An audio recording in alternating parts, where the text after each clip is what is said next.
नमस्कार दोस्तों, एक बार फिर आपका स्वागत है हमारे चैनल बी बेसिक्स में। मैं हूं रूपक कुमार और आज के दिन के बनने वाले सभी करंट अफेयर्स को हम इस क्लास में डिस्कस करेंगे। तो आइए बिना समय गवाए स्टार्ट करते हैं अपनी क्लास को पहले क्वेश्चन के साथ। तो क्वेश्चन है, हाल ही में भारत का पहला यात्री सुविधा केंद्र खोलने वाला पहला राज्य बना है। ऑप्शन है अपने पास हरियाणा, पंजाब, उत्तर प्रदेश और उत्तराखंड। पंजाब के मुख्यमंत्री भगवंत मान ने इंदिरा गांधी इंटरनेशनल एयरपोर्ट के टर्मिनल 3 पर पंजाब के लोगों के लिए, किनके लिए? पंजाब के लोगों के लिए एक मुफ्त हेल्पिंग सेंटर का शुभारंभ किया है। उनका कहना है कि यात्रा के समय जानकारी के अभाव होने पर कभी कभी उड़ानें छूट जाती है, सामान खो जाता है या अन्य कोई कठिनाई आती है प्रस्थान में या आवागमन में, तो वे सहायता के लिए पंजाब सहायता केंद्र में आ सकते हैं। ये केंद्र पंजाबियों के लिए एक तरह से हेल्प डेस्क के रूप में काम करेगा। इससे पंजाब भारत का पहला ऐसा राज्य बन गया जिसने समर्पित एनआरआई सुविधा केंद्र स्थापित किया गया है, क्योंकि ये खासकर पंजाबियों के लिए है, चाहे वो भारत के हो या अन्य देश में रहते हो। ठीक है दोस्तों, तो इस क्वेश्चन का सही आंसर है ऑप्शन बी, पंजाब। अगला क्वेश्चन है, हाल ही में भारत ने किस देश के साथ द्विपक्षीय सीमा शुल्क सहयोग समझौते पर हस्ताक्षर किया है? ऑप्शन इस प्रकार है, Australia, option B New Zealand, option C Fiji और ऑप्शन डी श्रीलंका। तो राष्ट्रपति द्रौपदी मुर्मू की न्यूजीलैंड की 2 दिवसीय आधिकारिक यात्रा के दौरान द्विपक्षीय व्यापार को आसान बनाने के लिए इस समझौते पर हस्ताक्षर किए गए हैं। समझौते की मुख्य बातों की ओर ध्यान दें तो इसमें आपराधिक गतिविधियों पर रोकथाम में मदद मिलेगी, अवैध रूप से तस्करी करने की रोकथाम में मदद मिलेगी, साथ ही साथ व्यापार सुगमता आएगी दोनों देशों के बीच में, और दोनों देशों के बीच में संबंधों में भी मजबूती आएगी। ठीक है दोस्तों, तो इस क्वेश्चन का सही जवाब है ऑप्शन बी, न्यूजीलैंड।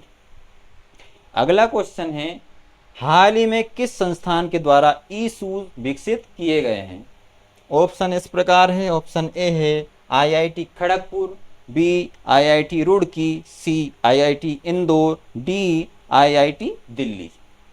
आगे देखते हैं इसके बारे में। तो इंडियन इंस्टीट्यूट ऑफ टेक्नोलॉजी यानी आईआईटी इंदौर ने फौजियों के लिए, किनके लिए? खासकर फौजियों के लिए इनोवेटिव टेक्नोलॉजी से खास जूते तैयार किए हैं।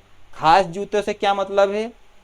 खास जूतों से ये मतलब है कि इनको पहनने पर ये बिजली बना सकते हैं, और दूसरी बात, जिस व्यक्ति ने इसको पहन के रखा है उसके रियल टाइम लोकेशन को अपन ट्रैक कर सकते हैं। ठीक है, आईआईटी के अधिकारियों ने बताया कि आईआईटी इंदौर ने रक्षा अनुसंधान एवं विकास संगठन यानी डीआरडीओ को ऐसे 10 जोड़ी जूते मुहैया भी करा दिए हैं। ठीक है दोस्तों, तो इस क्वेश्चन का सही जवाब है ऑप्शन सी, आईआईटी इंदौर। अगला क्वेश्चन देखते हैं दोस्तों, हाल ही में किस मंत्रालय के द्वारा हीरा इम्प्रेस्ड लाइसेंस की बहाली की गई है? ऑप्शन इस प्रकार है, ऑप्शन ए वाणिज्य एवं उद्योग मंत्रालय, ऑप्शन बी कृषि मंत्रालय, ऑप्शन सी कौशल विकास एवं उद्यमिता मंत्रालय और ऑप्शन डी है इनमें से कोई नहीं। देखते हैं, वाणिज्य एवं उद्योग मंत्रालय के मंत्री पीयूष गोयल ने डायमंड इम्प्रेस्ड लाइसेंस की बहाली की घोषणा की है, जिसका उद्देश्य भारत के रत्न एवं आभूषण के क्षेत्र को पुनर्जीवित करना है।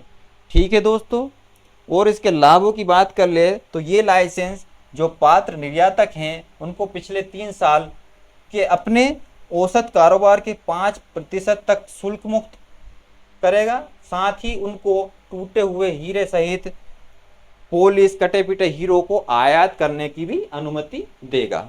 ठीक है दोस्तों, तो इस क्वेश्चन का सही आंसर है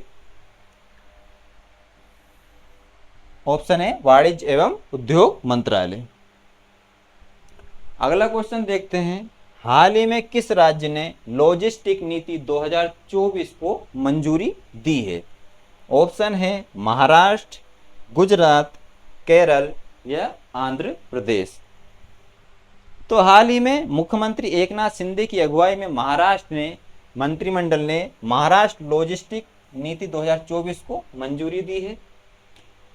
ये नीति अगले 5 वर्षों तक लगभग 30,573 करोड़ का राजस्व उत्पन्न करके और लगभग 5 लाख नौकरियां पैदा करके अपने राज्य की अर्थव्यवस्था को बढ़ावा देने के लिए बनाई गई है। लॉजिस्टिक नीति के मुख्य उद्देश्य क्या है ये देखते हैं। तो लागत में कमी, समय की बचत, हरित अभियान के साथ साथ प्रौद्योगिकी का उपयोग करना इसका मुख्य उद्देश्य है। लॉजिस्टिक का मतलब क्या होता है?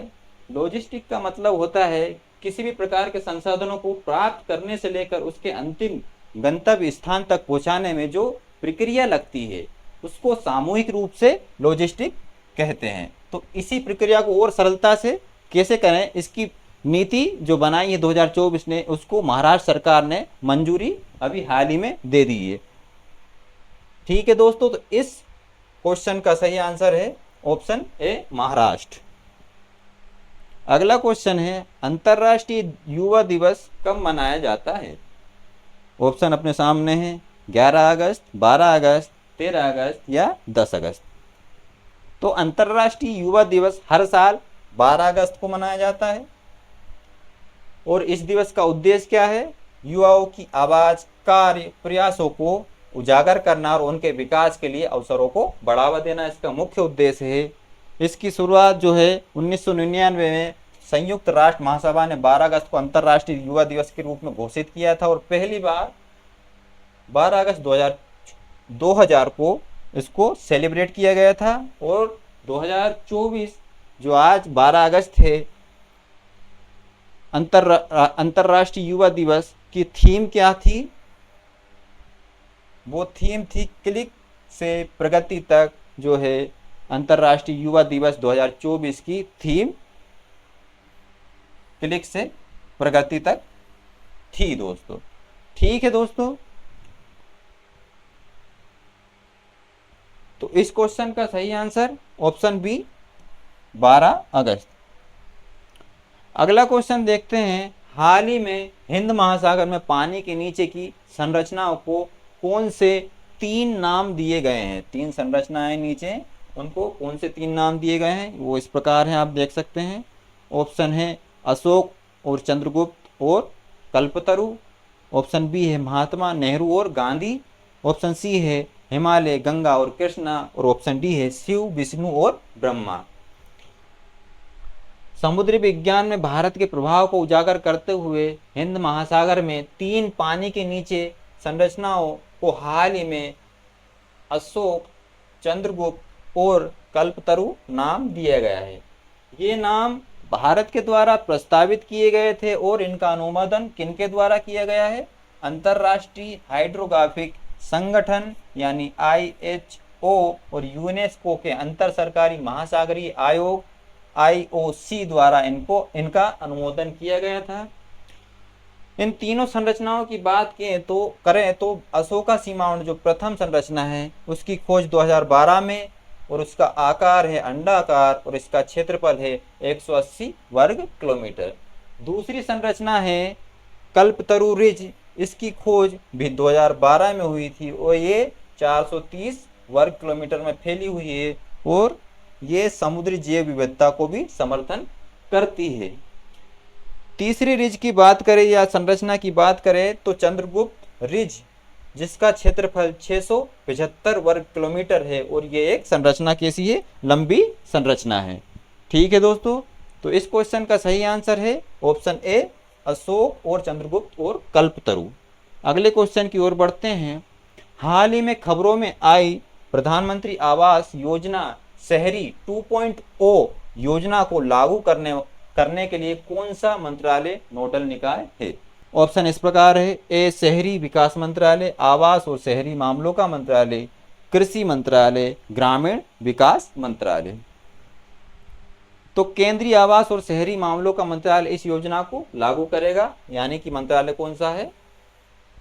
आवास और शहरी मामलों का मंत्रालय। प्रधानमंत्री नरेंद्र मोदी के नेतृत्व में केंद्रीय मंत्रिमंडल ने 10 लाख करोड़ रुपए, कितने, 10 लाख करोड़ रुपए के निवेश के साथ प्रधानमंत्री आवास योजना शहरी 2.0 को मंजूरी दी है। ये PAAU यानी कि प्रधानमंत्री आवास योजना जो पहले थी, मूल योजना थी, उसकी जगह लेंगी ये योजना। 2024 दिसंबर तक चलेगी। इसके बाद में ये 2.0 लागू होगी। 2.0 5 साल तक चलेगी और इसका लक्ष्य शहरी गरीबों और मध्यम वर्ग के परिवारों के लिए 1 करोड़ घर बनाना है। कितने, 1 करोड़ घर बनाना है। इनमें कौन लोग शामिल होंगे, तो 2011 की जनगणना के कस्बों को शामिल किया गया है और आर्थिक रूप से कमजोर वर्ग और निम्न आय वर्ग वाले समूह, जिनके पास बिना पक्के मकान वाले मध्यम आय वर्ग के लोग हैं, परिवार हैं, लोगों को इसमें लक्षित किया गया है, जिनकी आय सीमा क्रमशः 3, 6 और 9 लाख प्रति वर्ष होगी। ठीक है दोस्तों, इस क्वेश्चन का सही आंसर है ऑप्शन बी, आवास शहरी मामलों का मंत्रालय। तो आज के लिए बस इतना ही दोस्तों। कल फिर मिलेंगे नए करंट अफेयर्स के साथ। तब तक के लिए जुड़े रहे हमारे साथ, हमारे चैनल बी बेसिक्स में। धन्यवाद। जय हिंद, जय भारत।